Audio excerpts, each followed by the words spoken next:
কি হয়েছে দয়ার স্যার? এরা বলছে যে আমি নাকি ওকে গুলি করেছি। ওরা মিথ্যে বলছে, আমি জানি যে দয়া।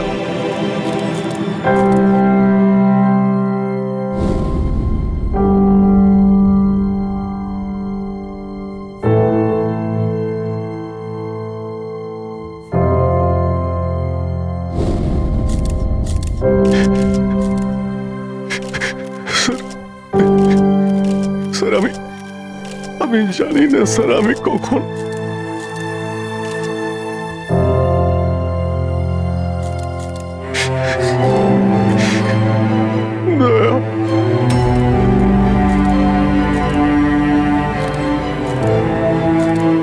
না অভিজিৎ, তুমি ভেতরে যেতে পারবে না। তুমি দয়ার প্রাণ নিয়েছো, তোমাকে আমরা গ্রেপ্তার করছি।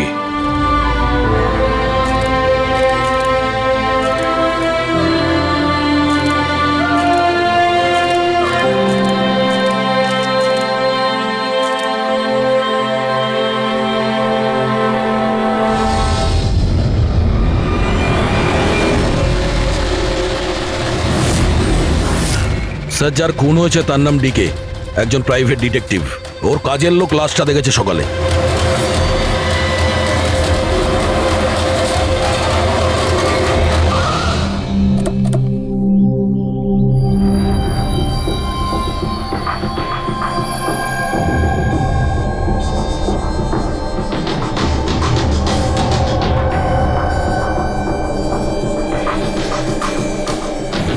দয়া, এর মুখ তো ক্ষতবিক্ষত, মনে হচ্ছে পয়েন্ট ব্ল্যাঙ্ক রেঞ্জ থেকে একাধিক গুলি করে মারা হয়েছে একে।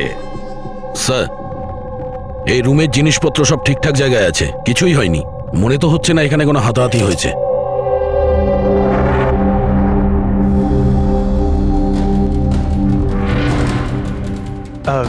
স্যার স্যার এই কাভার্ড আর লকার তো খোলা আছে, আর সব জিনিসপত্র নিজের জায়গায় আছে। দেখে তো মনে হচ্ছে যে কেউ এতে হাতই দেয়নি।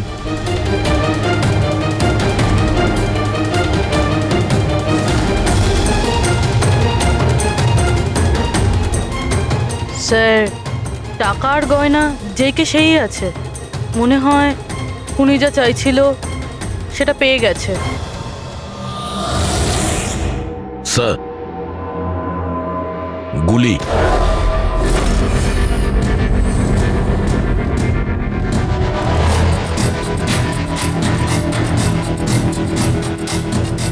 3টে গুলি চলেছে দয়া।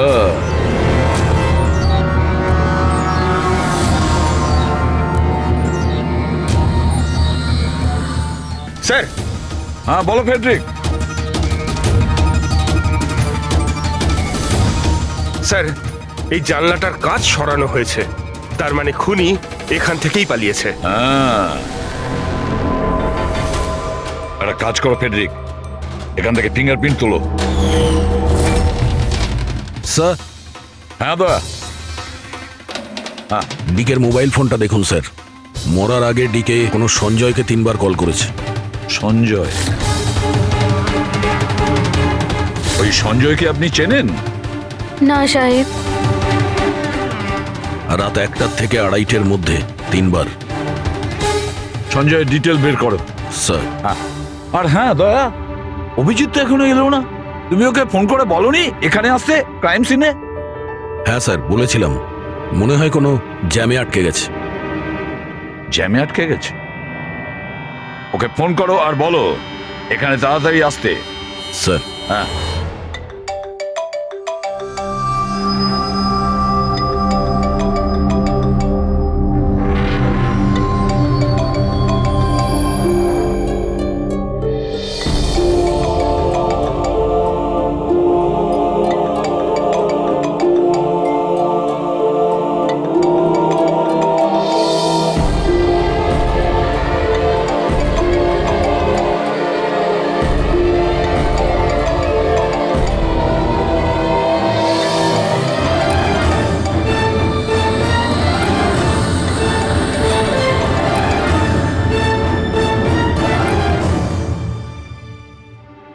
হ্যাঁ দয়া, অভিজিৎ কি বলছে? কোথায় ও? স্যার মানে ওর শরীর খুব একটা ভালো না স্যার। ও ডাক্তারের কাছে যাবে, তারপর ওখান থেকে সোজা বিউরোতে যাবে। কোনো প্রবলেম আছে? না স্যার, কোনো প্রবলেম নেই। বুঝতে পারছি না, অভিজিৎ দিল্লি থেকে আসার পর কেমন অদ্ভুত আচরণ দেখছি ওর মধ্যে।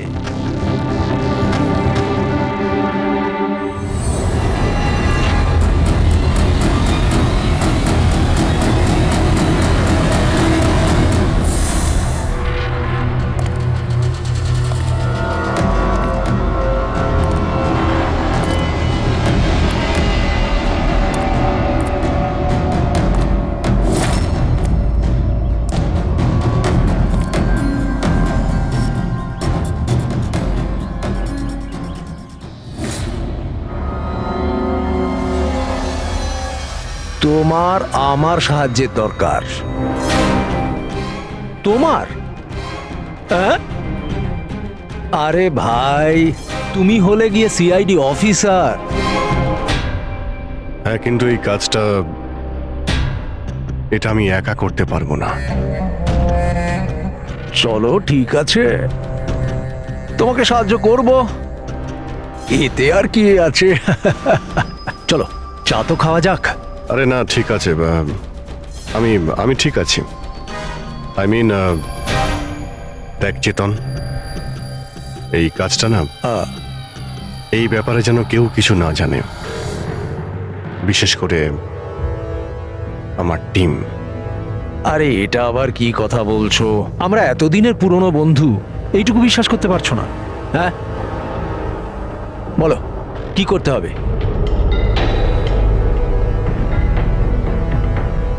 কাউকে ফলো করতে হবে, নজর রাখতে হবে, আর এর জন্য তোকে টাকাও দেবো। কি কথা বলছো? বন্ধুত্বের মধ্যে টাকা? হ্যাঁ। আচ্ছা ঠিক আছে, যদি মনে করো টাকা দিয়ে দিও। ফলো কাকে করতে হবে?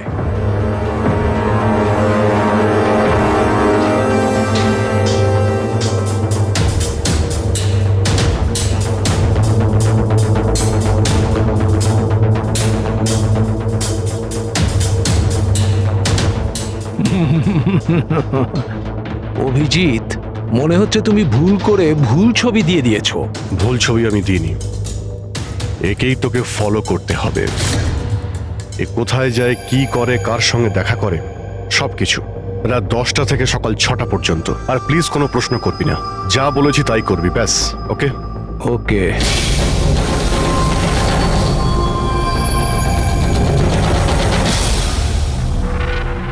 হয় অভিজিৎ পাগল হয়ে গেছে,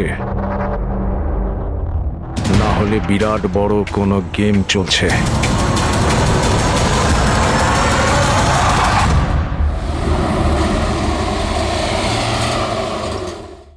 কি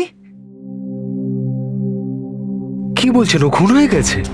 মরার আগে ডিকে শেষবার ফোনে আপনার সঙ্গে কথা বলেছিল মাঝরাতে। কি কথা হয়েছিল আপনাদের মধ্যে? আমার কথাতে একজনের উপরে নজর রাখছিল, কোনো প্রমাণ পেয়েছিল, সেই জন্য আমাকে ফোন করেছিল। হায়ার করেছিলেন কেন? আমার বস মন্দিরা ম্যাডামের জন্য। মন্দিরা? কুমার জুয়েলার্সের ওনার, বিখ্যাত পেজ 3 সেলিব্রিটি। আশা করি আপনারা ওই দিল্লির কেসটার ব্যাপারে নিশ্চয়ই জানেন বোধহয়। ও হো হো হো হো, মন্দিরা কুমার, মন্দিরা দেবী। ওনার বিরুদ্ধে তো ওনার স্বামী, শ্বশুর, শাশুড়ি আর কেয়ারটেকারকে মারার অভিযোগ আছে, তাই না? ঠিক বলেছেন। কিন্তু সঠিক প্রমাণ না থাকার কারণে কোর্ট মন্দিরা দেবীকে ছেড়ে দেয়। আর তার কিছুদিন বাদেই মন্দিরা দেবীর পার্সোনাল অ্যাসিস্ট্যান্ট ঈশানা আত্মহত্যা করে নেয়।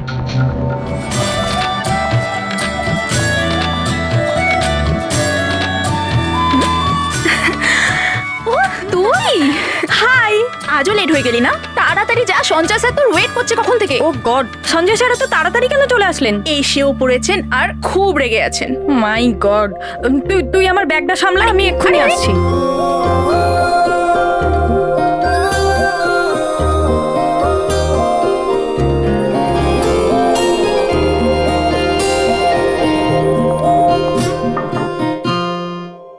মে I come in sir? Come in. Sorry sir, sorry I am so sorry sir. কটা বাজে বলো তো তুমি? এটা কোনো অফিসে আসার টাইম হলো? স্যার ট্রাফিক খুব বেশি ছিল। কি ট্রাফিকের কথা বলছো তুমি? রোজ একই কথা বলে যাও তুমি। হ্যাঁ, এই অফিসের বাকি লোকজনও তো ওই ট্রাফিক পেরিয়ে আসে, তাই না?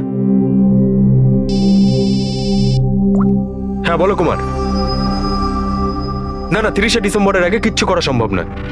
আরে তুমি তো এটা জানো যে 30শে ডিসেম্বরে মন্দিরা ম্যাডামের একটা ইভেন্ট রয়েছে মুম্বাইতে, তার আগে কিছুই করা সম্ভব নয়। হ্যাঁ হ্যাঁ,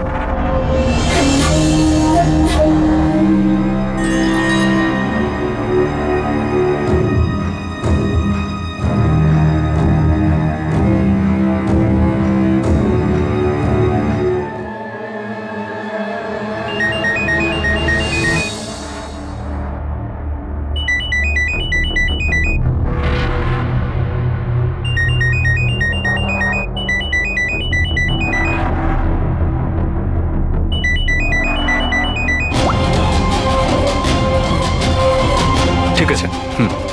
ওকে।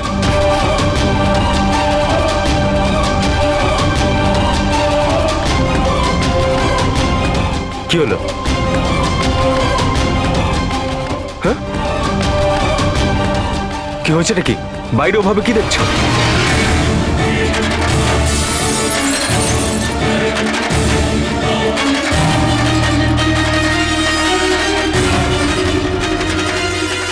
আমারই কেবিনের জানলা দিয়ে ঝাঁপ মেরে আত্মহত্যা করেছিল। আত্মহত্যা কেন করেছিল সেটা কেউ জানে না। আচ্ছা, মন্দিরা দেবী ডিকে কে কার ওপর কড়া নজর রাখতে বলেছিলেন? ওনার প্রাণ সংশয় রয়েছে। ডিকে সেটাই খোঁজ করার চেষ্টা করছিল। প্রাণের ভয় কার থেকে? আসলে কোর্ট থেকে ছাড়া পাওয়ার পরে কেউ ম্যাডামকে হুমকি দিচ্ছিল। আচ্ছা, শুধু ওই হুমকিটা ফোনেই কি? হ্যাঁ, ফোনের মধ্যেই অচেনা নাম্বার থেকে আর টাইপ করা চিঠি পাঠিয়ে। আসলে ম্যাডাম পুলিশের চক্করে দ্বিতীয়বার পড়তে চাননি, সেই জন্য ডিকে হায়ার করেছিলেন উনি। তো কিছু জানতে পেরেছে ডিকে? ওর হাতে কিছু প্রমাণ তো এসেছিল, কিন্তু ও সেটা পেন ড্রাইভে সেভ করে রেখেছিল। ওই পেন ড্রাইভটাও আমাকে দিতে চেয়েছিল, সেই জন্যই দিল্লি থেকে মুম্বাই এসেছিলাম আমি। কিন্তু ডিকের বাড়িতে ওর লকারটা খোলা ছিল। আচ্ছা, ওই লকার থেকে পেন ড্রাইভটা চুরি হয়ে যায়নি তো? হতে পারে দয়া। ওর বাড়িতে আমরা একটা ল্যাপটপও পেয়েছি স্যার, হয়তো ওর থেকে কিছু জানা যাবে। মন্দির এটা কি করে করতে পারলো? পুরো অ্যাকাউন্টটাই বন্ধ করে দিল। নিজেকে কি মনে করেন উনি? সবকিছু কি ওনার ইচ্ছা মতো হবে নাকি? এনারা কারা? সিআইডি। আমরা ওই মানে সঞ্জীবের সঙ্গে দেখা করতে এসেছি। আপনারা দুজন কে? স্যার ইনি কায়রা, মিস্টার কুমার, মন্দিরা ম্যাডামের মেয়ে। ও, স্যার, আর ইনি ম্যাডামের রিলেটিভ মিস্টার সুবীর। আমরা মন্দিরা ম্যাডাম আর ওর ফ্যামিলির সঙ্গে কবে দেখা করতে পারবো? কারণ ওদের প্রাণ রক্ষা করার দায়িত্ব এখন আমাদের ওপর। ইনফ্যাক্ট মন্দিরা ম্যাডাম, কায়রার কাকাতো দাদা শেখর আর ওনার স্ত্রী সবাই আজ রাতেই আসছেন। 30শে ডিসেম্বর কুমার্স জুয়েলার্সের একটা বড় চ্যারিটি ইভেন্ট রয়েছে, তাতে পার্টিসিপেট করার জন্য। তাহলে ঠিক আছে, কালকে সকালেই দেখা হবে।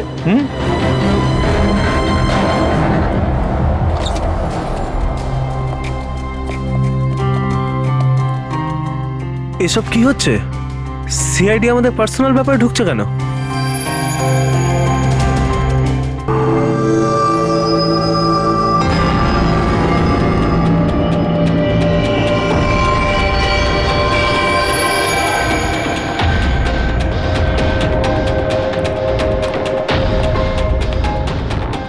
Good morning sir. Good morning.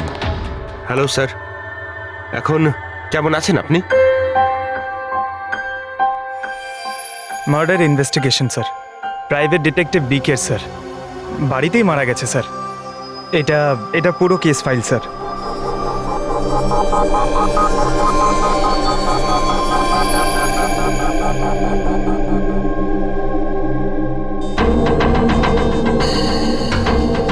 Sir, এই ছবিগুলো ওর বাড়ির ছবি, এগুলো ওরই বাড়ির ছবি এটা। আর এখানেই ওর মার্ডার হয়েছে, তাই না?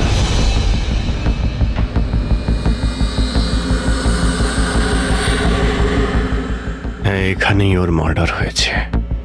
পঙ্কজ, ঘুরিয়ে কেন জিজ্ঞেস করছেন? আমরা এইমাত্র তো সেটাই বললাম। সেটাই তো স্যার, মনে হচ্ছে ওনার শরীর এখনো ঠিক হয়নি, কোনো গন্ডগোল মনে হচ্ছে স্যার।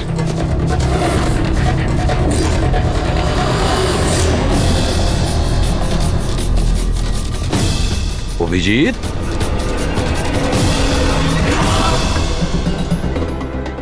Good morning sir. কি হয়েছে তোমার? হ্যাঁ, কোন জগতে ছিলে?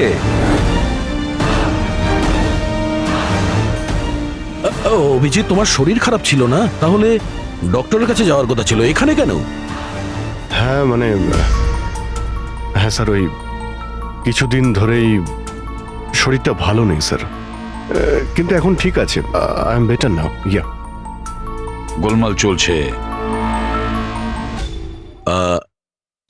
স্যার, ডিকে সঞ্জয়কে যে পেন ড্রাইভটা দিতে যাচ্ছিল, ওর যে ডেটা আছে ওগুলো উদ্ধার করার যে একটা উপায় আছে স্যার।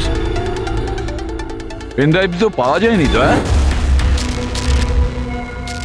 তাহলে ডেটা কোথা থেকে পাবে? স্যার, আছে না একটা উপায় আছে, ওই আমরা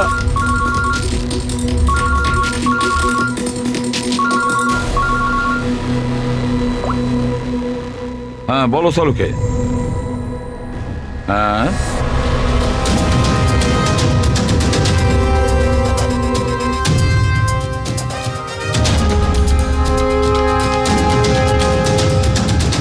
দয়া স্যার,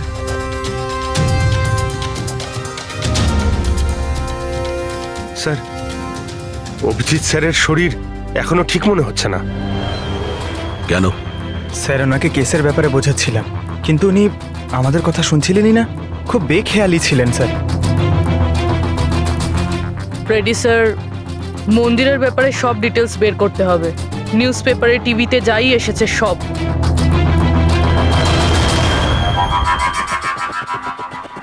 বাড়িতে ঢোকার একটাই রাস্তা আছে, মেন গেট। চাবি ডিকে আর ওর বাড়ির মেডের কাছে থাকে। বাথরুমের জানালা তার মানে খুনি খুনি বাথরুমের জানালার কাঁচ খোলে আর ভিতরে ঢোকে, আর তারপর অভিজিৎ ক্রাইম সিনে ছিলই না, আর এখানে তো বাথরুমের কোনো ফটোও নেই। তাহলেও এগুলো কি করে জানলো? অভিজিৎ আমার কাছে কিছু লুকোচ্ছে, কিন্তু কি?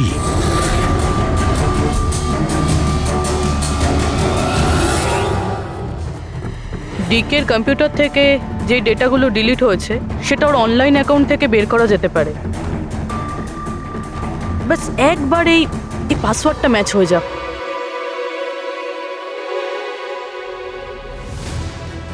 কিছুদিন ধরেই শরীরটা ভালো নেই স্যার, কিন্তু এখন ঠিক আছে। আই এম বেটার না। স্যার ওনাকে কেসের ব্যাপারে বোঝাচ্ছিলাম, কিন্তু উনি আমাদের কথা শুনছিলেনই না। খুব বেখেয়ালি ছিলেন স্যার।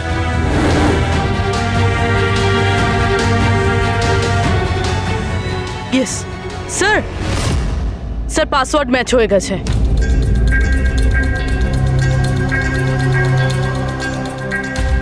স্যার এতে তো ভিডিও রয়েছে, চেক করি। স্যার এটা তো ডিকের কম্পাউন্ডের ভিতরের ফুটেজ। এর মানে ওখানে সিসিটিভি ক্যামেরা আছে? আছে না, ছিল। আমাদের পৌঁছানোর আগেই কেউ বার করে নিয়েছে। কিন্তু বের কে করেছে? অন্য ভিডিওটা দেখো।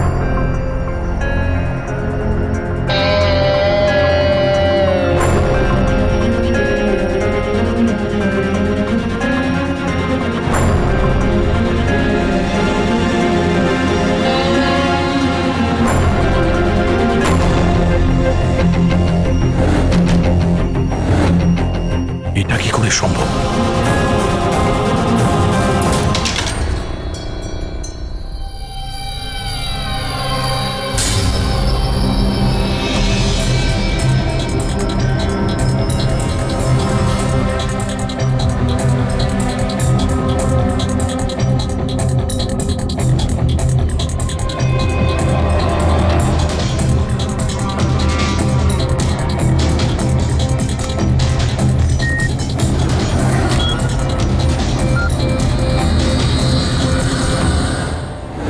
ডক্টর সালুকে আপনি খুব ভালো করে ক্রস চেক করেছেন তো? মানে বন্দুক তো আমাদের কাছে নেই, তাই বলছিলাম কোথাও কোনো ভুল? না দা, কোনো ভুল নেই। আমি একবার নয় 10 বার ক্রস চেক করেছি। মানছি যে বন্দুকটা আমাদের কাছে নেই, কিন্তু বন্দুকের রেকর্ড তো আমাদের কাছে আছে। সেই গুলিটা যা দিয়ে ডিকে মারা হয়েছে, সেই গুলিটা ওর বন্দুক থেকেই চলেছিল। গুলির প্যাটার্ন, গুলির উপর লেগে থাকা চিহ্ন, সবকিছু এইটাই প্রমাণ করছে যে সেটা অভিজিতেরই বন্দুক। স্যার স্যার গুলি অভিজিতের বন্দুক থেকে চলেছে, কিন্তু তার মানে তো এটা নয় যে অভিজিৎ গুলিটা চালিয়েছে। এক্স্যাক্টলি স্যার, সেই কারণে আমি এই কথা এসিপি স্যারকে বলিনি, শুধুমাত্র আপনাদের সঙ্গে কথা বলেছি, যাতে আমি এই মামলা সুরাহা করতে পারি। কি তুমি এই কথাটা এসিপি কে জানাওনি? কি বলবো স্যার, কি বলবো ওনাকে? যেখানে আমার বিশ্বাস হচ্ছে না, তাহলে ওনাকে কি বলবো? তুমি যদি এই কথাটা বিশ্বাসই না করবে, তাহলে ফোন করে আমাকে কেন জিজ্ঞাসা করেছিলে? যে বন্দুক থেকে ডিকে কে মারা হয়েছে সেই বন্দুকটা অভিজিতের না? কি এমন ছিল যার জন্য তুমি অভিজিৎকে সন্দেহ করেছিলে? কি ছিল ওটা? এই কারণে ডক্টর, যখন আমরা একটু পিছিয়ে দাও।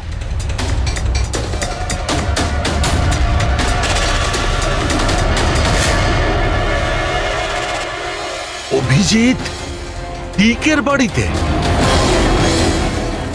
আর দয়া তারপরেও তুমি অভিজিৎকে বাঁচানোর চেষ্টা করছো। দেখো দয়া, অভিজিৎ আর তোমার বন্ধুত্বকে আমি খুবই শ্রদ্ধা করি, তার কদরও করি, কিন্তু ডিউটি, নিজের দায়িত্ব, সব সম্পর্ক সব বন্ধুত্ব থেকে বড় হয় না। আর এই কথাটা নিশ্চয়ই আমি তোমাকে বুঝিয়ে বলতে যাব না। স্যার পোক্ত কোনো প্রমাণ ছাড়া অভিজিৎ স্যারকে সন্দেহ? এটা প্রমাণ নয় তো কি পুরবি? অভিজিৎ ডিকের বাড়িতে ঢুকেছিল, এটা যদি প্রমাণ নয় তো কি পুরবি? অভিজিৎ স্যার ডিকের ঘরে গেছিল সেটা আমরা দেখেছি, কিন্তু উনি ডিকেকে মেরেছেন এটা তো আমরা দেখিনি।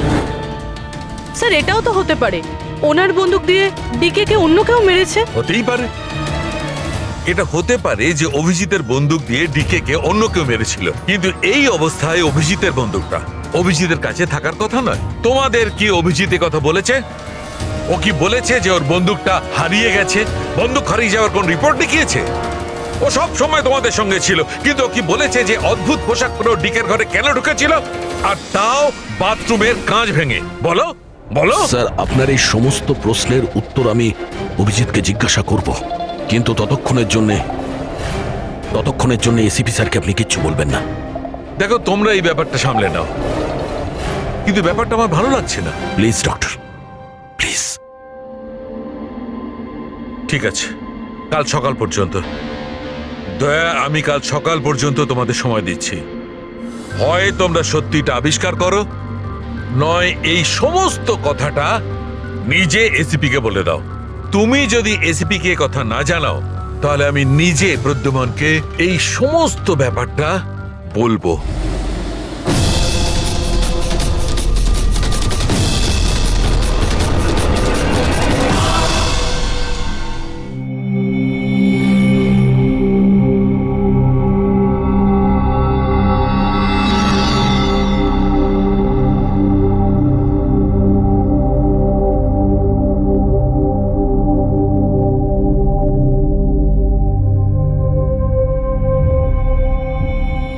আধ ঘন্টার বেশি হয়ে গেল, 10টা থেকে 10:30 হয়ে গেল, এখনো আসেনি। সারা রাত মনে হয় অপেক্ষা করতে হবে।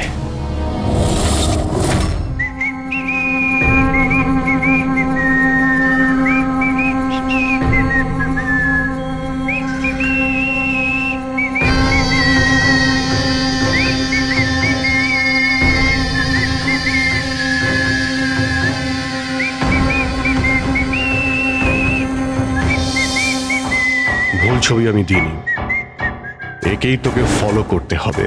এ কোথায় যায়, কি করে, কার সঙ্গে দেখা করে, সবকিছু। রাত 10টা থেকে সকাল 6টা পর্যন্ত। এটা অভিজিৎ? ওর কি হলো? এরকম সেজেছে কেন?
স্যার, দিল্লি থেকে সকলে এসে গেছেন। মন্দিরা ম্যাডাম, আমারা মন্দিরা ম্যাডামের দাওরের বউ। কায়রা, মন্দিরা ম্যাডামের সৎ মেয়ে। সুবীর, মন্দিরা ম্যাডামের বোনজি। শেখর, মন্দিরা ম্যাডামের দেওরের ছেলে। আসুন ম্যাডাম, এনারা সিআইডি থেকে এসেছেন। এসিপি স্যার, ইনি ভালো হলেন- হয়েছে আপনারা এসে গেছেন। ডিকের খুনি কে সেটা জানা গেল? আরে আপনি তো এটা জানেনই যে আমাদের ফেমাস অ্যানুয়াল ইভেন্ট খুব তাড়াতাড়ি আসতে চলেছে। আই হোপ যে আপনি আমার সিকিউরিটির সব ব্যবস্থাই করে রেখেছেন। দেখুন, আপনি আমাকে ভুল ভাববেন না, কিন্তু আমি কোনো চান্স নিতে চাইছি না অ্যাকচুয়ালি। এই ইভেন্টটা আমার কাছে খুব বেশি ইম্পর্ট্যান্ট, কিন্তু আমার প্রাণের থেকে বেশি নয়। আপনি কি মনে করেন আপনি আমাকে সিকিউর রাখতে সক্ষম হবেন? আর ডিকের কেসটায় কিরকম কি প্রগ্রেস হলো? আসল খুনির ব্যাপারে কিছু জানা গেল? ওসব আপনার জানার দরকার নেই মন্দিরা দেবী। মেইন হলো আপনার নিরাপত্তা, সেটা দায়িত্ব আমাদের। কি চমৎকার বৌদি, আপনার ভয় লাগছে মন্দিরা দেবীর, যাকে আইনও কিছু করতে পারলো না। মানতে হবে তাকে যে আপনাকে ভয় পাইয়ে দিয়েছে। মনে হয় ও জানে না ইনার ব্যাপারে যে ইনি কি কি করতে পারেন। আপনিও কি মনে করেন আমি আমার স্বামী আর বাকি সবাইকে মেরে ফেলেছি? দেখুন, আপনার বিরুদ্ধে যে অভিযোগই থাকুক না কেন, সেটাতে আমাদের কিছু যায় আসে না। কোর্ট আপনাকে রায় দিয়েছে, আর আমরা কোর্টের রায়কে যথেষ্ট সম্মান করি। আপনি শুধু এটা বলুন, আপনি কাকে সন্দেহ করেন? কে এমন আছে যে আপনাকে মারতে চায়? সন্দেহ? হ্যাঁ, সন্দেহ।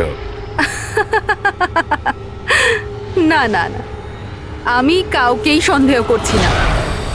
বরং আমার এটা পুরো বিশ্বাস যে আমি মারা যাওয়ার পরে এরা সবাই খুব খুশি হবে, আর আমাকে মেরে ফেলার ষড়যন্ত্রেও এদের মধ্যেই কারো হাত আছে। And I am very sure যে ঈশানার আত্মহত্যাতেও এদের মধ্যেই একজনের হাত আছে। এবার আপনিই বলুন, এত ভালো প্রিয় আত্মীয় পরিজনরা থাকতে আমার শত্রুর কি দরকার? মম প্লিজ, তুমি আবার এই নিজের ইমোশনাল ড্রামাটা শুরু করো না। এখানে কোনো ক্রিমিনাল নেই যে তোমাকে মারতে চায়। রাইট। নিজেকে নির্দোষ ভাবা আর অন্যকে দোষী মনে করাটা, এটা তো বৌদির পুরনো অভ্যেস। আই সোয়ার, আমি তো এই গল্পটাকে বিশ্বাসই করি না। কে মারতে চায় তোমায়? আর কারা হুমকি দিচ্ছে? কোথায় আছে সে হুমকি দেওয়া লেটারগুলো? হ্যাঁ মন্দিরা দেবী, সেটা কোথায়? ওটা আমার মনে নেই, আমি ফেলে দিয়েছি। সি, আই নিউ যে তুমি এটাই বলবে। So convenient. ব্যাস, অনেক হয়েছে। আপনারা একে অপরকে দোষারোপ করা বন্ধ করুন। তবে একটা কথা খুব ভালো করে মনে রাখবেন, আমরা সবাইকে সন্দেহ করি। তাই সবাইকে বলছি, তার মানে হলো আপনাদের সবাইকে সন্দেহ করি, আপনাদের সবাইকে। আর একটা কথা, আমাদের পারমিশন ছাড়া আপনারা এই শহর ছেড়ে যেতে পারবেন না। কেউ শহর ছেড়ে যাবেন না। আর যদি দরকার পড়ে আমরা দ্বিতীয়বার তাকে ডেকে নেব। Thank you very much. Thank you.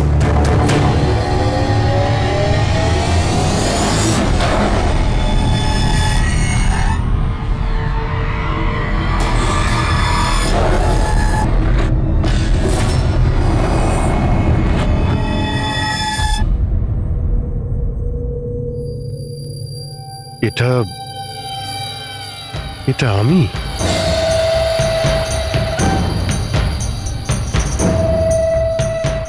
এই পোশাক পরে ঘুরছিলাম? এই পোশাক তো রোজ আমার ওয়াশিং মেশিনে ধোয়া হয়।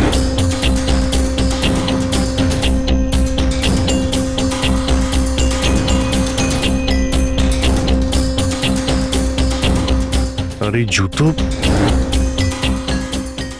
এগুলো এত নোংরা যেন আমি পরেছি, কিন্তু আমার মনেই নেই যে এই পোশাক আমি কখন পরেছি। সত্যি আমার কি হচ্ছে আমার সাথে? এই গাড়িতে কে আছে? হ্যাঁ, কার কার সঙ্গে আমি কথা বলছিলাম? না, আমি দেখিনি।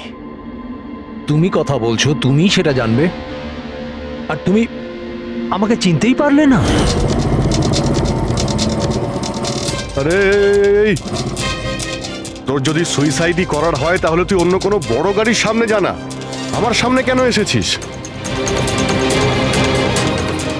কিভাবে কথা বলছো? এরকম সেজে ঘুরছো কেন তুমি? এই, ইট ইজ মাই স্টাইল, টনির স্টাইল। তুই কে? আমি কে? আমাকে চেনো না? হ্যাঁ, আর এই টনিটাকে? আরে টনি আমি আবার কে? আরে অভিজিৎ, দেখো, কোনো কেসের জন্য তুমি যদি এরকম করে থাকো আমাকে বলে দাও। এভাবে ভয় দেখিও না। আচ্ছা আচ্ছা, এ অভিজিৎ, কিসের কেস? আর তুই কি বলছিস কিছুই আমার মাথায় ঢুকছে না। আমার নাম হলো টনি। টনির সঙ্গে পাঙ্গা নিবি না, বুঝেছিস? সরে যা আর আমাকে যেতে দে। চল।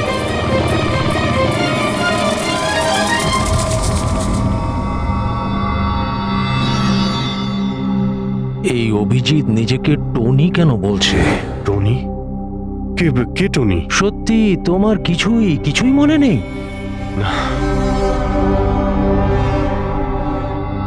আমার কিছুই মনে নেই, সত্যি বলছি আমি। তার মানে তুমি গাড়িতে ওদের সাথে কথা বলছিলে, তারপরে তুমি গেস্ট হাউসের ভেতরে গেলে। Guest house? হ্যাঁ, তার কিছুক্ষণ পরে তুমি বাইরে এলে। আমি গেস্ট হাউসের ভিতরে গেলাম? ভিতরে গিয়ে আমি কি করলাম? হ্যাঁ, তুই দেখেছিস কিছু করেছিলাম আমি? আমি কি করে দেখবো, আমি তো বাইরে ছিলাম না। সব কি হচ্ছে?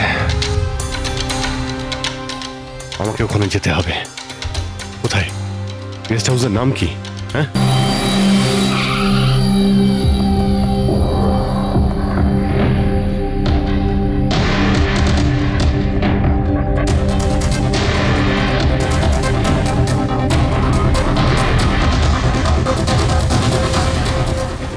স্যার, রক্ত।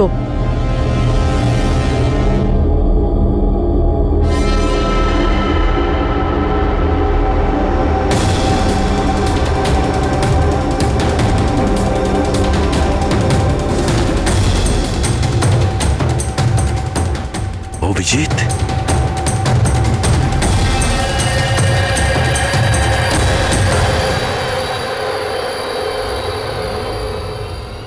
দয়া, তুমি এখানে? তোমার ফোন ট্র্যাক করে আর এই প্রশ্ন তো আমিও তোমাকে করছি অভিজিৎ, তুমি এখানে কি করছো?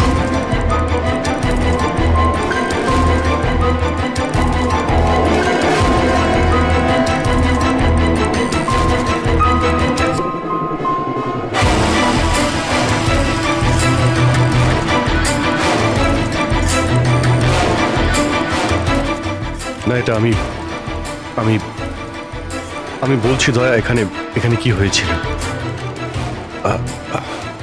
অভিজিৎ, এখানে কি হয়েছে ওটা তো আমি দেখছি, তুমি বলো কে করেছে এটা? হ্যাঁ, তো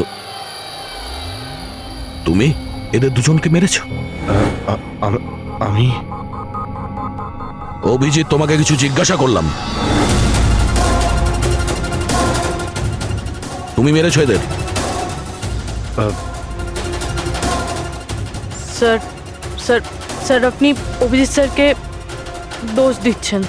আমার দোষ দেওয়ার কোনো ইচ্ছা নেই পুরবি, তুমি নিজে দেখছো না এখানে দুটো লাশ পড়ে আছে, রক্তে ভেসে গেছে, আর সিআইডি অফিসার অভিজিৎ লাশের মধ্যে থেকে এই ব্যাজটা তুলছে, বা এটা বলতে পারো প্রমাণ চুরি করছে। অভিজিৎ, আমি তোমাকে আবার জিজ্ঞাসা করছি, তোমার সাথে অপরাধীদের মতো ব্যবহার করতে আমাকে বাধ্য করো না। কি করবো দয়া, আমি কি বলবো? যদি আমি বলি যে এই কাজটা আমি করিনি, তুমি মানবে? যদি বলি যে আমি জানি না যে আমি করেছি নাকি করিনি, আই নো আমি ভুলভাল বলছি, কিন্তু কিন্তু তোমরা তো আমাকে চেনো। অভিজিৎ, আমার সামনে যে প্রমাণগুলো পড়ে আছে ওগুলো দেখে আমরা কিছু বলতে পারবো না। আমাকে আমার ডিউটি করতে হবে।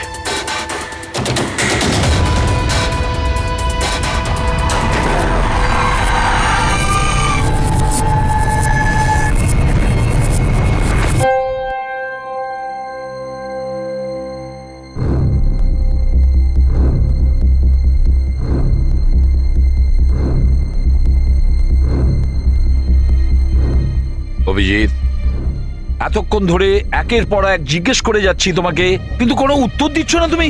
হ্যাঁ, তুমি জানো তোমার ওপর কি অভিযোগ আছে? মাথায় কিছু ঢুকেছে? স্যার, ওই এক মিনিট, ব্যাস, তোমার কাছে এটা আশা করিনি। এত কিছু ঘটে গেল, তুমি আমাকে বলনি কেন? আমাকে বলনি দয়া? শালুকে আমাকে বললো, তা নাহলে তো আমি জানতামই না। তা আমি তাই করেছি যেটা উচিত ছিল। বলো অভিজিৎ। তুমি কি এই খুনটা করেছো? অভিজিৎ, তুমি কি এই খুনটা করেছো? আমি জানি না স্যার। কেন জানো না? তুমি কেন জানো না? হ্যাঁ, ডিকের বাড়িতে তুমি লুকিয়ে লুকিয়ে ঢুকেছিলে, সেটা আমি সিসিটিভিতে দেখেছি। ওই লাশগুলোর পাশে তুমি দাঁড়িয়েছিলে। এই দয়া তোমাকে এখানে ধরে নিয়ে এসেছে। ডিকে আর বডিগার্ডের উপরে যে গুলিটা চলেছে সেটা তোমার গান থেকে চলেছে, ওই গান থেকে চালানো হয়েছে।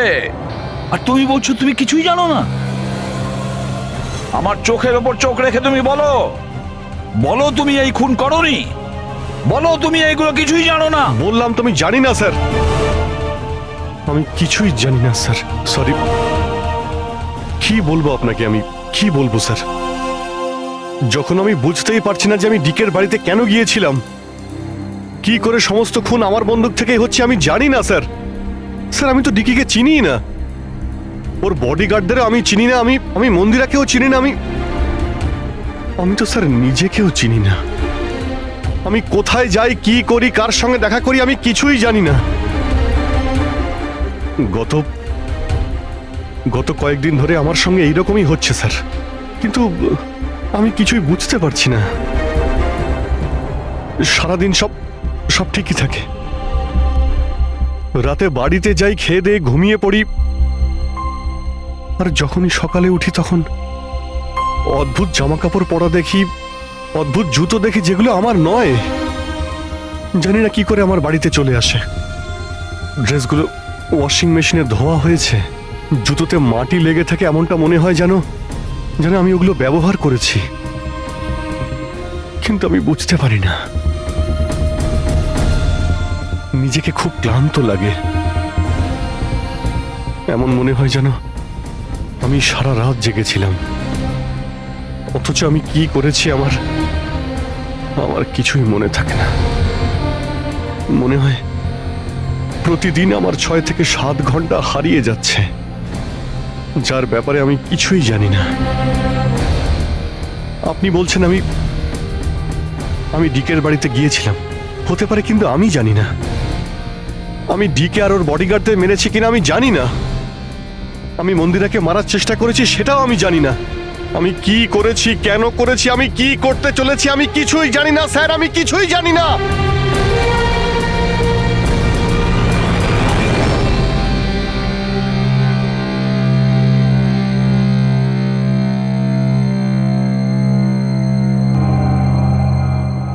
দেখো অভিজিৎ, এই মুহূর্তে তুমি নিজের জন্যে আর অন্যদের জন্যেও বিপজ্জনক। আমি তোমাকে একা ছাড়বো না, আমি তোমাকে নজরবন্দি রাখবো, আর দয়া তোমার ওপর নজর রাখবে।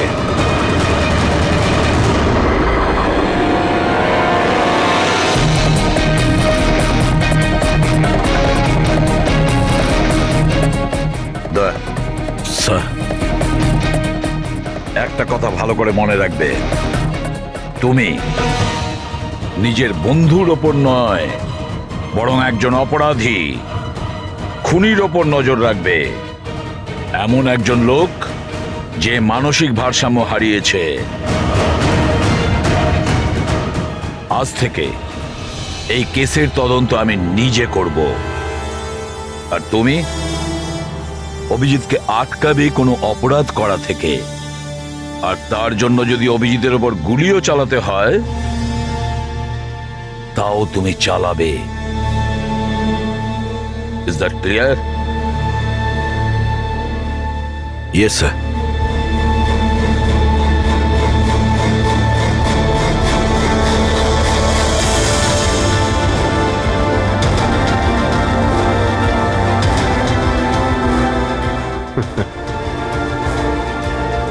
হাত করা পড়িয়ে দাও ভাই। শুনলে তো, মানসিক অবস্থা ঠিক নেই আমার, কখন কি করে বসি কিছুই জানি না। আটকাও আমায়, আমার হাতে আরো একটা অপরাধ হওয়ার আগে। আটকাও আমায় ভাই। আপনাদের অফিসার, আপনাদের সিনিয়র সিআইডি অফিসার আমারই প্রাণের পিছনে পড়ে রয়েছে, আর উনি তাদেরকেও মেরে ফেলেছেন যারা আমার সিকিউরিটিতে ছিল। আর আপনি নিশ্চিন্ত হয়ে বলছেন ভয় পাওয়ার কোনো কারণ নেই। ও আপনারই চোখের সামনে সবাইকে মেরে ফেলছে, তা সত্ত্বেও আপনি বলে যাচ্ছেন যে ভয় পাওয়ার কোনো কারণ নেই। আশ্চর্য! আপনি শুধু এটা বলুন, আমি আপনাদেরকে আর কি করে বিশ্বাস করব? আজ আপনাদের একজন অফিসার সিরিয়াল কিলার বেরিয়েছে, কাল আবার অন্য কেউ বেরিয়ে ব্যাস আসবে। মন্দিরা দেবী, অনেক হয়েছে, অনেক কথা বলে ফেলেছেন। আমাদের ইন্সপেক্টর অভিজিৎ একজন সৎ এবং সাহসী অফিসার। নিজের দেশকে রক্ষা করার জন্য, সাধারণ মানুষের রক্ষা করার জন্য নিজের প্রাণও দিতে পারে। সে কোনোদিন খুনি হতে পারে না। হ্যাঁ, ওর বিরুদ্ধে অভিযোগ আছে, তিনটে খুনের অভিযোগ আছে। আপাতত এটা প্রমাণিত হয়েছে যে অভিজিৎ নিজের মানসিক ভারসাম্য হারিয়েছে। ও কি করছে ওর মনেই থাকে না, কার সঙ্গে দেখা করছে, কি বলছে, আর যখন নর্মাল হয়ে যায় কিছুই মনে থাকে না। তার মানে এই নয় যে ও একজন খুনি। আমি জোর দিয়ে বলতে পারি যে আপনার জীবন বিপন্ন, আর তাও আপনার এই আত্মীয় স্বজনদের কারণে। এক্সকিউজ মি, সব প্রমাণ আপনাদের অফিসারের বিরুদ্ধে পাওয়া গেছে, আর সন্দেহ আপনারা আমাদেরকে করছেন। হ্যাঁ, আমি সবাইকে সন্দেহ করছি। উনি তো আপনারই অফিসার, আপনি তো ওকেই বাঁচাবেন। এই 3টে খুনই কিন্তু ইন্সপেক্টর অভিজিতের গান থেকে চলা গুলিতেই হয়েছে। আর আপনি বলতে চাইছেন যে এই কাজটা আমাদের মধ্যে কেউ করে থাকতে পারে? আরে আমাদের কাছে আপনার ওই অফিসারের গানটা কোথা থেকে আসবে? শেখর বাবু, খুব তাড়াতাড়ি আমরা খোঁজ নিয়ে নেব যে ইন্সপেক্টর অভিজিতের গান আপনার কাছে কিভাবে গেল। আর মন্দিরা দেবী, আপনাকে একটা রিকোয়েস্ট করি, 30শে ডিসেম্বর আপনার যে ইভেন্টটা আছে সেটা ক্যান্সেল করবেন না। এই একটাই সুযোগ আছে খুনিকে ধরার জন্য, কারণ খুনি ওই ইভেন্টে নিশ্চয়ই আসবে।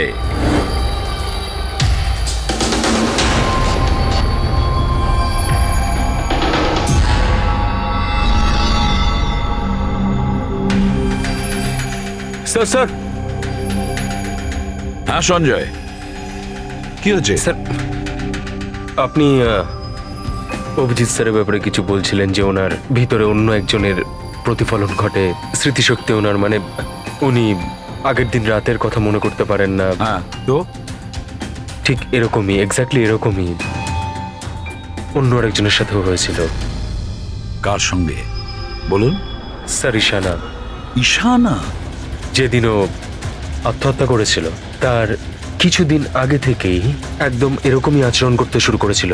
কি অদ্ভুত রকম হয়ে গিয়েছিল, অন্য মনস্ক থাকতো। যেদিন আত্মহত্যা করেছিল তার কিছুদিন আগে থেকেই একটা অদ্ভুত রিংটোন সেট করেছিল নিজের ফোনে, আর তারপর সেই দিন হঠাৎ করে ওই রিংটোনটা বাজতে শুরু করলো। আর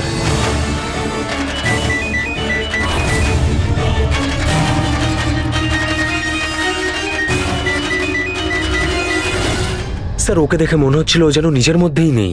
স্যার, অভিজিৎ স্যারও তো দিল্লি থেকে ফেরার পর এইভাবেই বিহেভ করছে।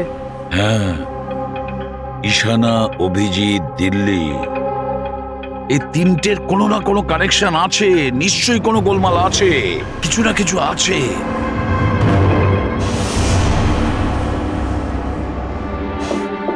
কফি। আরে খেয়ে নাও ভাই, কিছুই মেশাইনি। আমি এখানেই আছি, পালিয়ে যাচ্ছি না। অভিজিৎ, তুমি এই কথাগুলো লুকিয়েছো কেন আমাদের থেকে?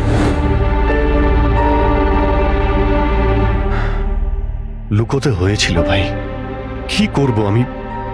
আমি কিছুই বুঝতে পারছিলাম না যে আমি কি করব, আমার সঙ্গে কি হচ্ছে। যেখানে আমি নিজেই কনফিউজ, আমি সেখানে কি বলবো তোমাকে? সেই জন্য, আর কোনো ব্যাপার নয়। আমার ওপর ভরসা ছিল না নাকি? আমাকে যোগ্য ভাবনি যে আমি তোমার কোনো সাহায্য করতে পারি? কি ভাই, এসব কি বলছো তুমি? ব্যাপারটা এরকম নয়। তাহলে বলনি কেন? আমার তো মনে হচ্ছে আমি তোমাকে চিনি না। এই মুহূর্তে আমি যার সঙ্গে বসে কথা বলছি সে অভিজিৎ নাকি অন্য কেউ?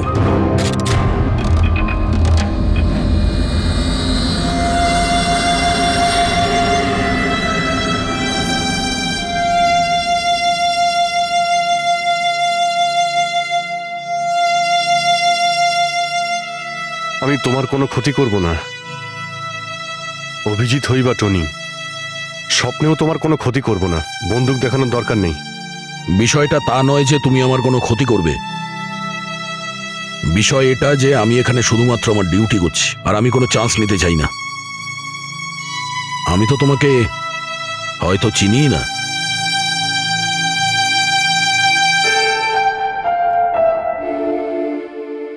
ঠিক আছে, তুমি যখন বুঝতেই পারছো না আর কি বলবো।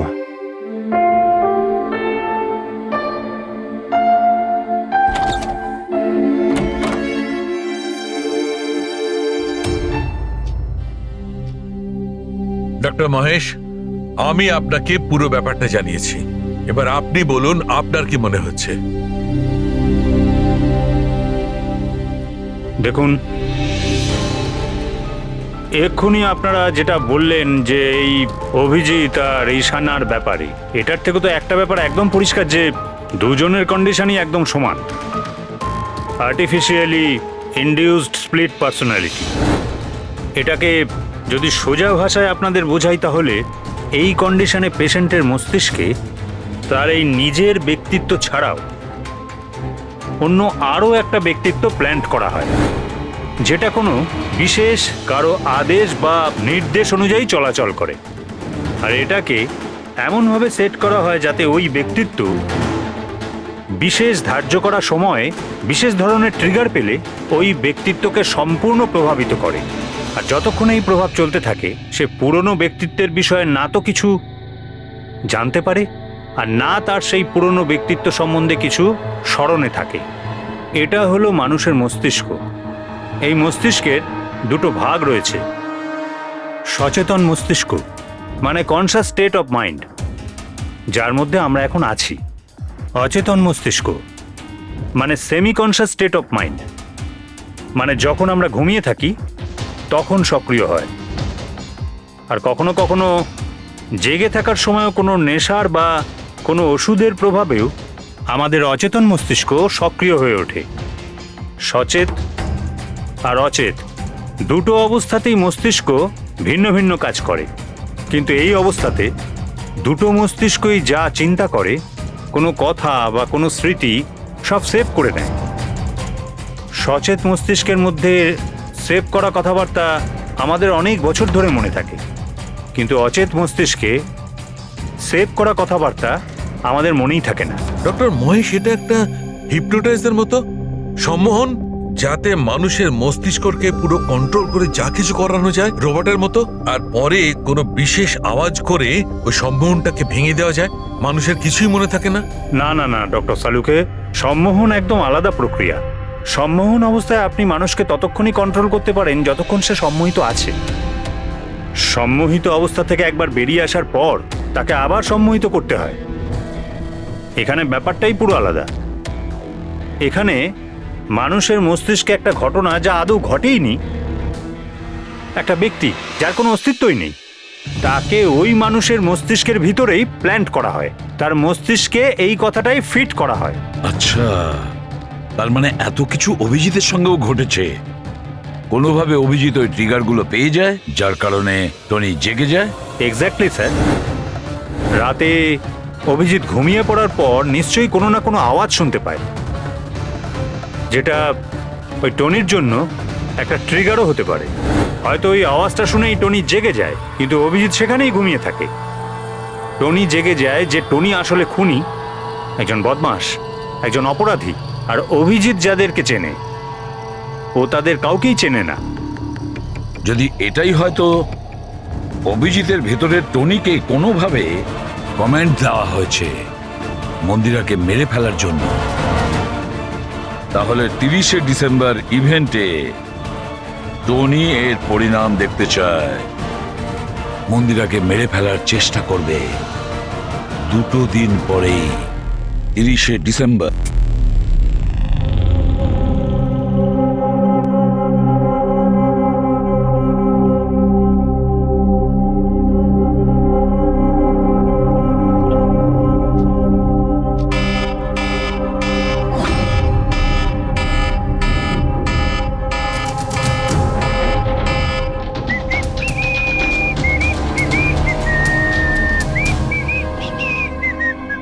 অভিজিৎ, অভিজিৎ, কোথায় তুমি?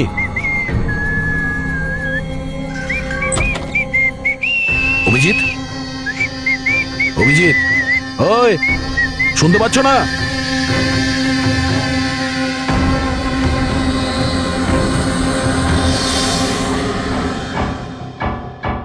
কে রে তুই? তুই আমার বাড়িতে কি করছিস? অভিজিৎ, টনি, তুমি এখান থেকে পালাতে পারবে না। তুমি এখানে নজরবন্দি আছো, এই ঘরের ভেতরেই থাকতে হবে, বুঝেছো? টনিকে তার কাজ করতে দে। যদি আমার রাস্তাতে বাধা দিস তাহলে জীবনটাও হারাবি তুই। চল এবার যেতে দে। বাড়ির বাইরে না, ভেতরে। হাত সরা, হাত সরাব। তোকে তো বললাম যে আমাকে তুই বাধা দিস না। আমার মাথা গরম করিস না। আমার কাজের সময় কেউ বাধা দিতে পারবে না আমায়। চল। টনি, তুমি কোথাও যাবে না, এখানে, এখানেই থাকবে তুমি, বুঝেছো? কি বললি? টনির গায়ে হাত তুললি তুই? টনির গায়ে হাত তুললি তুই? অভিজিৎ, অভিজিৎ, অভিজিৎ,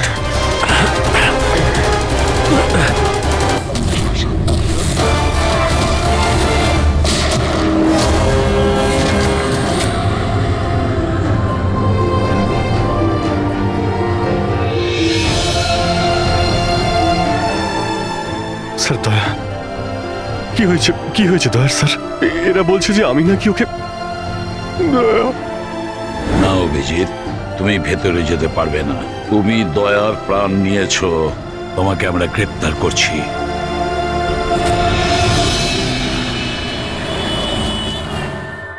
ঈশানার ফোন রেকর্ডে ডক্টর তানিয়ার নাম কয়েকবার এসেছে। আপনাদের মধ্যে কেউ চেনে ডক্টর তানিয়াকে? আত্মহত্যা করার আগে উনি ডক্টর তানিয়ার সাথে দেখা করেছিলেন কি? এই ডক্টর তানিয়া কোনো ডেন্টিস্ট নয় তো? মারা যাওয়ার আগে ঈশানা কয়েকবার একজন ডেন্টিস্টকে দেখিয়েছিল। আমার নাম তো মনে নেই, কিন্তু হতে পারে ইনিই সেই। যতদূর আমার মনে হয় ইনি কোনো ডেন্টিস্ট তো নন। কিছুদিন আগে সিআইডি অফিসার অভিজিৎ এখানে ছিল। Yes ma'am. ওই পুরো সপ্তাহে এখানে যারা যারা ছিলেন তার পুরো লিস্ট আমার চাই। আর ওনার থাকার সময় এই লবিতে থাকা সিসিটিভি ফুটেজও চাই।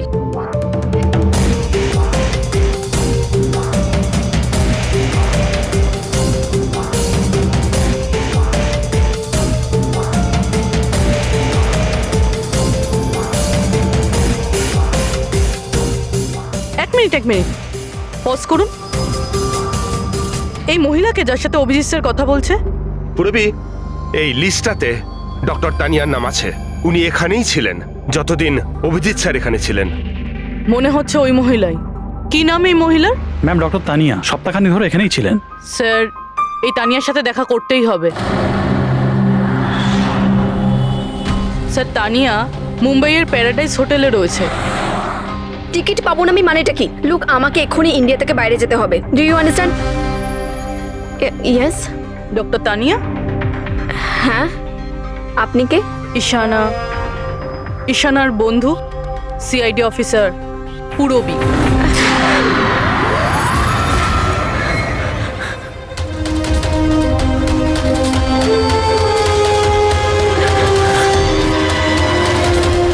পালানো অত সহজ নয়।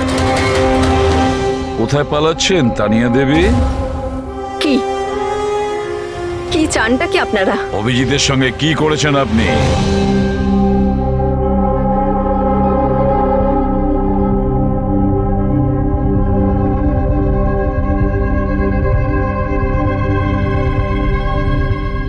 ঈশানার অভিজিতের ব্রেনের ওপর আমি এক্সপেরিমেন্ট করেছি। ঈশানাকে আত্মহত্যা করার জন্য আর অভিজিৎকে একটা মার্ডার করানোর জন্য আমি প্রোগ্রাম করেছিলাম। কিভাবে কিভাবে সেই প্রোগ্রামটা করেছেন? আর্টিফিশিয়ালি ইলিউশন স্প্লিট পার্সোনালিটির সাহায্যে আমি দুজনের ব্রেনটাকে সেট করি, আর নিজের সেট করা শিডিউলের অনুযায়ী এই দুজনকেই এরকমভাবে প্ল্যান করেছি যে কোনো রকমের আওয়াজ হোক বা রিংটোন বাজুক, আর যখনই আওয়াজ হোক না কেন ওদের সমস্ত অর্ডারগুলি মানতে হবে, যে কোনো উপায়ে। ওই ফোন নাম্বারটা যেখান থেকে ওনার কাছে ফোন আসে, কার নাম্বার সেটা? ওটা একটা পিসিও নাম্বার। ঈশানাই আমাকে এই নাম্বারটা দিয়েছিল অভিজিতের ব্রেনে ফিট করার জন্য। কি বললেন আপনি? কি বললেন আপনি? অভিজিৎকে এসব করার জন্য ঈশানা আপনাকে বলেছে? হ্যাঁ, আর ঈশানা যে আত্মহত্যা করেছে সেটা কি? সেটার কারণ কি? ওটা আসলে ঈশানা নিজেই বলেছিল আমাকে করতে। হোয়াট? হ্যাঁ, বলেছিল তো ঈশানাই, বাট আই এম শিওর নিশ্চয়ই এর পেছনে কোনো না কোনো কারোর হাত আছে, যার বিষয়ে আমি জানি না। কেন? সে কেন এগুলো করবে? হয়তো ওর কোনো দুর্বলতা ছিল। যে করেই হোক অভিজিৎকে ওই পরিস্থিতি থেকে বের করতে হবে। নিয়ে চলো একে। চলো। ও বাইরে বেরোতে পারবে না। কেন? আমি অভিজিতের ব্রেনকে প্রোগ্রাম করেছি। সম্মোহন নয়, যে ইচ্ছে হলো আর ভেঙে দিলাম।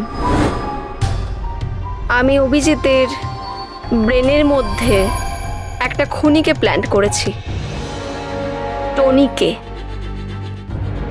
এটাই হলো সেই আর্টিফিশিয়ালি ইনডিউস পার্সোনালিটি, যেটা আর কোনোদিনও বাইরেই আসবে না। আমি যদি চাই তাহলেও অভিজিৎকে কোনোদিন বাইরে বের করতে পারবো না, কিন্তু আমি যদি এরকমটা করি হয়তো অভিজিৎ পাগল হয়ে যাবে বা ও মারাও যেতে পারে। মানে যখনই ট্রিগার হবে টনি মন্দিরাকে মেরেই ছাড়বে, আরও ততক্ষণ থামবে না যতক্ষণ না সত্যিকারের মেরেই ফেলছে মন্দিরাকে। আর এসবের মধ্যে যে আসবে সেই মারা যাবে। মন্দিরাকে মারার জন্য ট্রিগারটা কি? কি ট্রিগার আছে অভিজিতের জন্য? ঈশানার কেসের ট্রিগার ছিল একটা রিংটোন, আর অভিজিতের কেসের ট্রিগার হলো একটা রিমাইন্ডার টোন, একটা বিশেষ ধরনের বিপ, যেটা আমি অভিজিতের মোবাইলে সেট করে দিয়েছি। হ্যাঁ, অভিজিৎ মন্দিরাকে কিভাবে মারবে?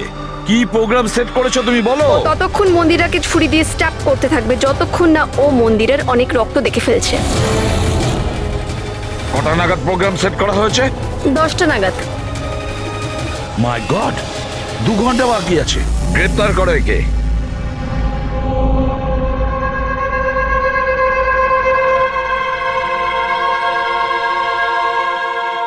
জীবনে কখনো ভাবিনি স্যার যে আপনার ওপর অপরাধীর মতো নজর রাখতে হবে।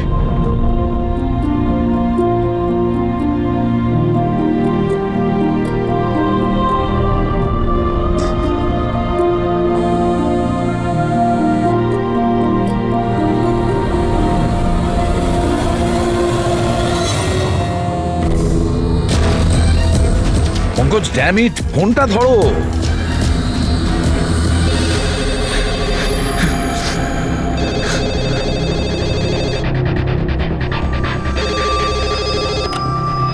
হ্যালো পঙ্কজ, কোথায় ছিলে তুমি? মোবাইলটা ধরোনি কেন? সরি স্যার, আমার ফোন সাইলেন্টে ছিল। স্যার আমি এখানেই আছি অভিজিৎ স্যারের কাছে। শোনো আমার কথা, এক্ষুনি তুমি অভিজিতের ফোনটা সুইচ অফ করো। কি স্যার, ফোন সুইচ অফ করবো? ওর ফোন সুইচ অফ করো যেভাবে আমি বলছি, এখনই, এই মুহূর্তে। অভিজিৎ স্যারের ফোন স্যার? প্রশ্ন করো না, যা বলছি তাই করো। অভিজিতের ফোন বন্ধ করো। দেখো, হাতে আমাদের সময় নেই। অভিজিৎ যে কোনো সময় খুনি হয়ে যেতে পারে। যাও তাড়াতাড়ি। না না,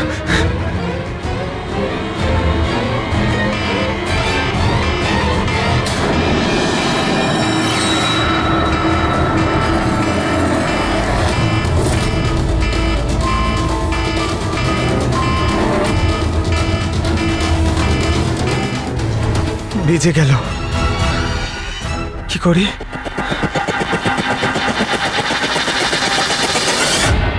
অভিজিৎ স্যার, অভিজিৎ স্যার কোথায় গেলেন? Abhijit sir, Abhijit sir,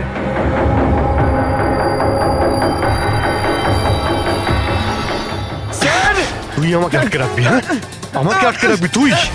টনিকে? হ্যাঁ, টনি আর টনির কাজের মাঝে যে আসবে তাকে মরতে হবে, মরতে হবে তাকে।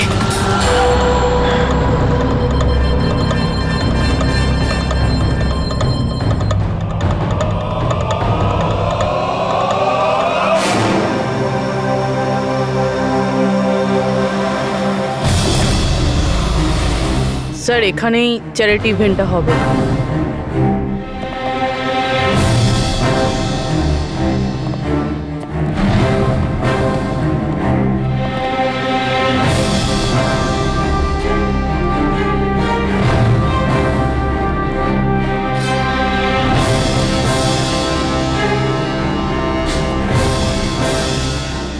আপনারা এখানেই দাঁড়ান প্লিজ।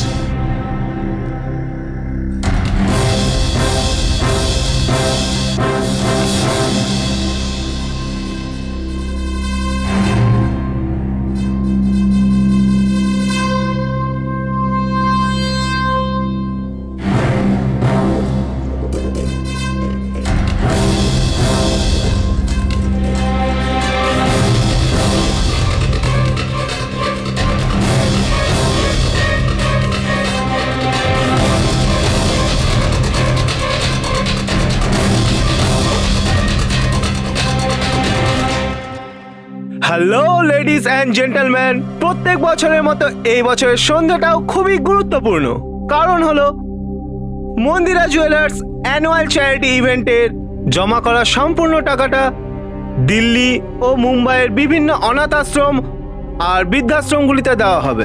একবার জোরে হাততালি ডিকেসি চ্যারিটির জন্য। প্রত্যেক বছরের মতো এই বছরও আমাদের প্রধান অতিথি আছেন। তিনি আর কেউ না, তিনি হলেন মিসেস খান্না। তাহলে আসুন বন্ধুরা, একটা জোরে হাততালি দিয়ে স্বাগত জানাই মিসেস খান্নাকে। Mrs Khanna,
Abhijit sir, Abhijit sir,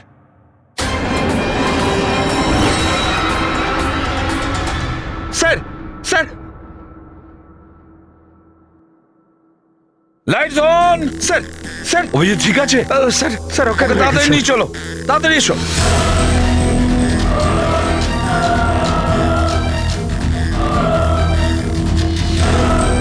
দরজা খুলুন।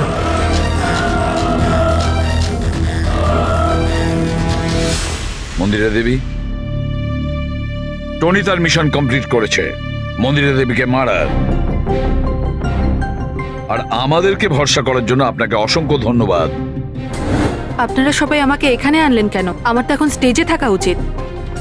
ম্যাডাম, আমাদের একটা প্ল্যান আছে। প্ল্যান? রবি,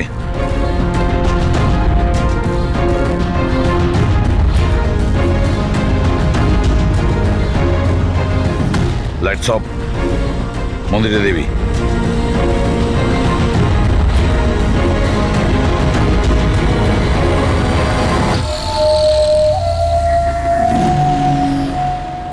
আর আপনার প্রশংসা না করে পারছি না।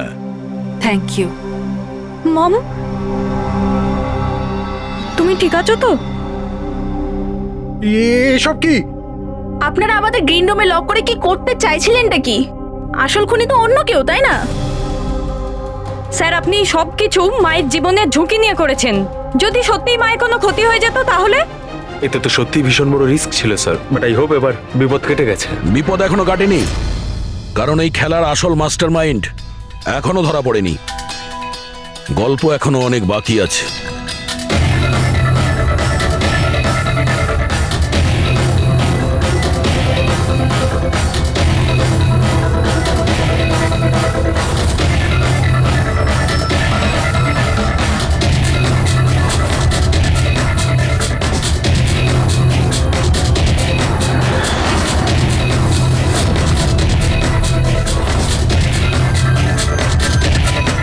কি হলো? আমাকে দেখে ভালো লাগলো না? কখনো কখনো খুনি পর্যন্ত পৌঁছানোর জন্য আমাদের অ্যাক্টিং করতে হয়। তার মানে ওনার মৃত্যুর খবরটা নাটক ছিল?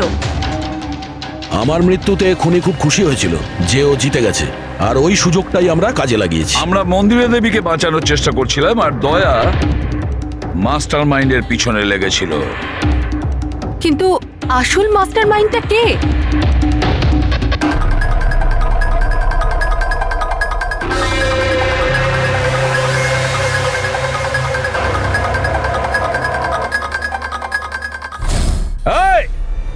স্যার, স্যার কেউ পালালো স্যার।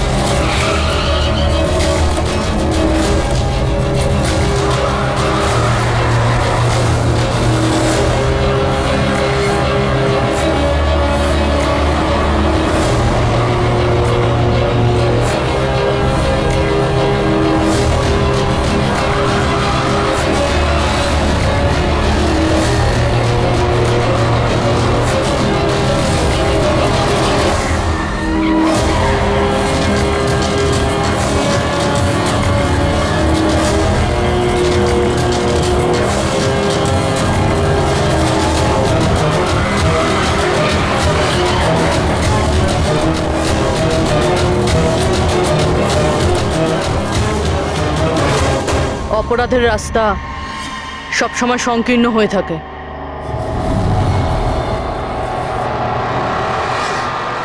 তুমি এটাই ভাবছো যে আমরা কি করে জানলাম যে তুমি খুন করেছো? আমরা তো এটা জানতাম যে এই মাস্টারমাইন্ড মন্দিরা দেবীর নিজেরই কোনো লোক। তাই আমার মৃত্যুর পরে আমি সব থেকে আগে এটা খোঁজ নিয়েছি যে আপনাদের মধ্যে কে সে যে অভিজিৎকে চিনতো বা দেখা করেছেন। তারপরে আমার মনে এলো যে ক্রাইম ব্রাঞ্চের সেমিনারের জন্য অভিজিৎ দিল্লি গিয়েছিল। ওই সেমিনারে আসা লোকেদের লিস্ট যখন আমি দেখলাম তখন জানলাম যে কায়রাও গিয়েছিল। ক্রিমিনাল সাইকোলজির স্টুডেন্ট কায়রা। আর তানিয়াকে জিজ্ঞাসাবাদ করার পরে আমরা জানতে পারলাম যে ঈশানাই এই সমস্ত কাজ করতে বলেছে। ওই সময় ঈশানার মা সরকারি হাসপাতালে অ্যাডমিট ছিলেন, আর তার কিছুক্ষণের মধ্যেই ঈশানার মাকে বেসরকারি হাসপাতালে যেখানে অ্যাডমিট করা হয়েছিল সেখানকার পুরো খরচ মিস কায়রা করেছিল। আর সবচেয়ে বড় ক্লু ওই পিসিও, যেখান থেকে অভিজিৎ স্যারের কাছে অর্ডার আসতো। দয়া স্যার সেখানে নজর রেখেছিল, আর সেখানেও তোমাকে দেখা গিয়েছিল। Okay fine, I give up. মেনে নিচ্ছি যে আপনারা খুবই স্মার্ট, কিন্তু স্যার এই কথাটা তো আপনিও মানবেন তাই না, যে আমিও অনেক স্মার্ট? হ্যাঁ, স্মার্ট তো তুমি বটেই। ক্রিমিনাল সাইকোলজির একজন ব্রিলিয়ান্ট স্টুডেন্ট, যে সৎ মায়ের থেকে নিজের পুরো পরিবারের খুনের বদলা নিতে চেয়েছিল। লোকেদের মস্তিষ্ক নিয়ে খেলা করা আর তাদের নিজের চক্রব্যূহে ফাঁসানো, এটাই এনার বিশেষত্ব। তাই আমি ভাবলাম যে এনাকে এনারই পদ্ধতিতে মেরে দিলে কেমন হয়। সেই কারণেই আমি ঈশানার সাথে দেখা করি, আর তারপর ডক্টর তানিয়ার সাহায্য নিই। She was mad, she wanted to do an experiment. তারপর আমি ঈশানাকে অনেক বুঝিয়েছি, অনেক বোঝানোর পরে শি ওয়াজ রেডি। ওই এক্সপেরিমেন্ট নিজের উপর করায়, কিন্তু somehow I was never convinced. আমি সবসময় কনফিউজ ছিলাম যে ওই এক্সপেরিমেন্টটা করতে পারবে না। আর ঠিক ওই সময় আমার সাথে দিল্লিতে অভিজিতের দেখা হয়, আর ওনার সাথে দেখা হওয়ার পর আমি ভাবলাম যে এত সৎ আর ভালো অফিসার থাকা সত্ত্বেও এই এক্সপেরিমেন্ট অন্য কেউ কেন করবে। তারপর আমি আর ডক্টর তানিয়া অভিজিৎকে ব্যবহার করি।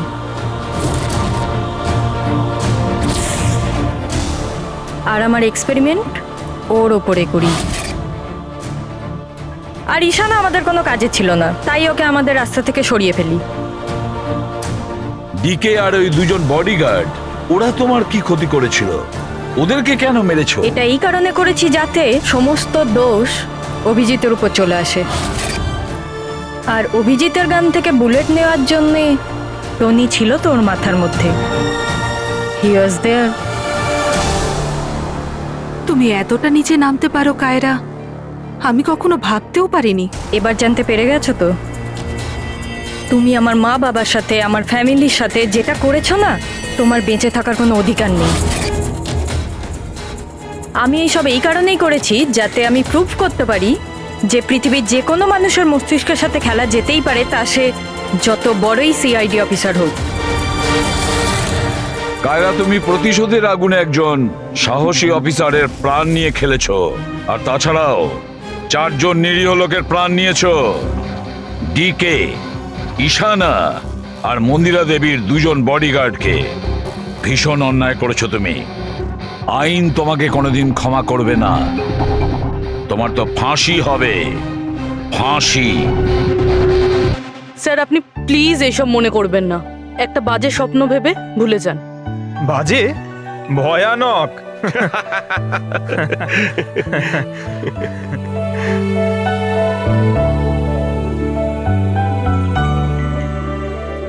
বস, হ্যাঁ বলো সালুকে, বলো। কেস তো সলভ হলো? হ্যাঁ, কেস তো সলভ হলো, কিন্তু কিন্তু কি? বস, অভিজিতের মস্তিষ্কে যে টনিকে প্ল্যান্ট করা হয়েছিল, সে উদ্দেশ্যটা সফল হয়েছে।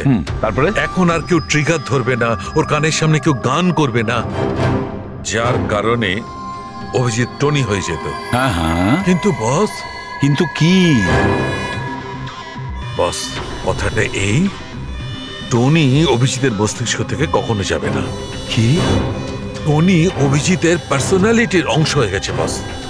কেউ জানে না যে কবে, কখন, কোথায় সামনে এসে যাবে।